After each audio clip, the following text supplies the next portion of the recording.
My name's Aaron Johnson, and I'm Vice President of Safety, Environmental, and Quality.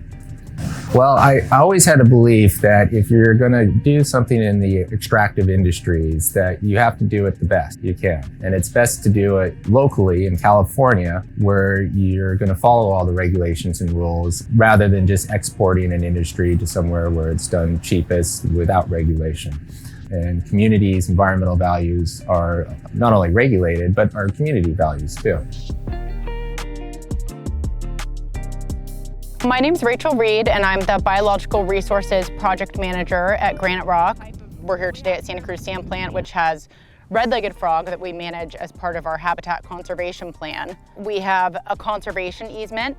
It protects the area for perpetuity, and Graniterock also established an endowment fund. Once the mining here is done and the revegetation activities are done, that area is set aside for Redlegged Frog.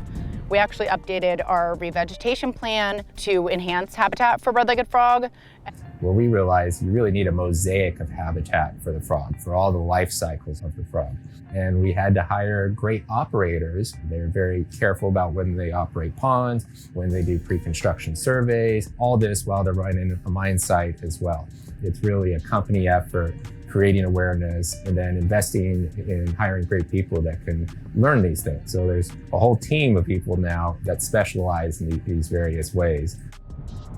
We actually have a really successful habitat conservation plan right alongside mining at the site. I was really excited that in 2020, we had the highest number of adult red-legged frogs that were recorded in the history of doing visual encounter surveys on the site. In 2020, we also had the highest number of egg masses recorded in 15 years. The Wilson Quarry is very special, but very rare deposit, and so you have to mine where it occurs. When that happens, you're going to have land disturbance. It's going to be temporary, but you're going to have land disturbance. And so you're going to have to get good at putting back the land into a state that the community values. You know, some parts of the country, that could be a golf course or housing or something like that.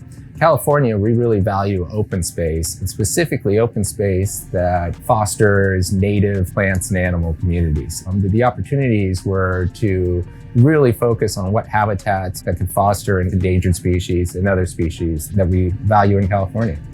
We're able to grow native seed for our revegetation work in our greenhouse, which is located in Aromas. And it's much better for the population if we have native stock being grown instead of buying it from a nursery that's located many miles away. We're also reducing transportation of plants, and we can stick with local genetics.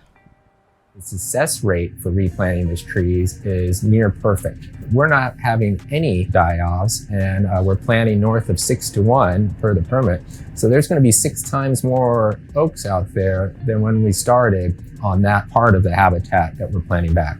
And that's why we work so hard on not just being the minimum when we restore our lands, that we want to be the best in class. It's important to bring the regulators to our story and our environmental partnerships with other organizations that can verify that we do what we say we're going to do.